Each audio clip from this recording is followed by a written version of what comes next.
প্রথমে আমাদের ছাত্রদের দৃষ্টি আকর্ষণ করছি বিজয় কি কথাটা ভালো করে বোঝার জন্য। বিজয় জিনিসটা কি? তুমি যখন কোনো জিনিস অর্জন করো, আজকে যারা পঞ্চম শ্রেণীতে পরীক্ষা দিয়েছে তারা যদি এ প্লাসের আশা করে এবং সেটা পেয়ে যায় তবে সেটা হলো বিজয়। কিন্তু বাঙালির সেই বিজয়টা এসেছিল অত্যন্ত মর্মান্তিক ভাবে। দীর্ঘ 9 মাসে 30 লক্ষ মানুষ ঘটনা,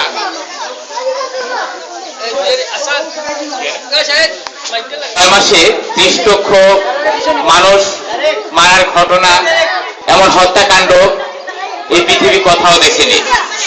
তোমরা যখন আরো বড় হবে তখন জানবে যে এইটাকে গণহত্যা বলা হয়।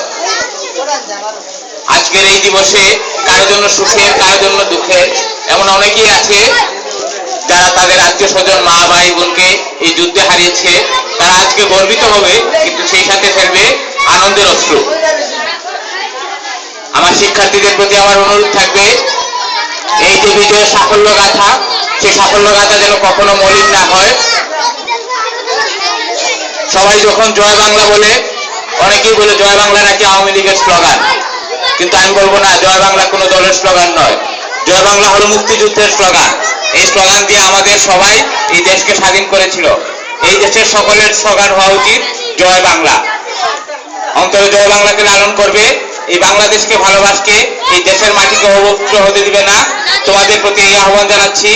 আবারও আমি কৃতজ্ঞতা জানাচ্ছি সূর্য তরুণ ক্রীড়া চক্রের সদস্যদের, কারণ তারা পঞ্চমবারের মতো তারা আমাদেরকে এই কাজে সহযোগিতা করলো এবং উপজেলার মধ্যে আমরাই সম্ভবত একমাত্র বিদ্যালয় যেখানে অস্থায়ীভাবে স্মৃতিসৌধ নির্মাণ করে, শহীদ মিনার নির্মাণ করে আমরা শহীদদের প্রতি, জাতির বীরদের প্রতি শ্রদ্ধা জানাই।